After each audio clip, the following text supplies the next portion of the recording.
Itong si Mondi guys is yung kanyang price action, no? Ang tagal na pababa siya, nagda-downtrend.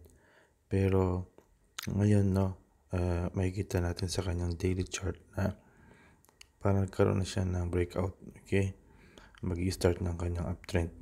Kasi tinan mo, galing siya rito sa level na to, 11. So kung bibili mo pala itong Mondi is meron ka mga more or less nasa 40% yan. Yan. Kung galing ka rito sa taas, more than 10 pesos, 11 pesos per share. Diba? Tsaka makikita mo rito sa kanyang RSI, no?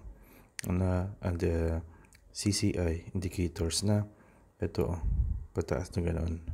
Yung level na low na yan, ayan, sa RSI, level na low. Pero makikita mo roon sa kanyang equivalent sa price action is pababa. Low, lower low, and lower low.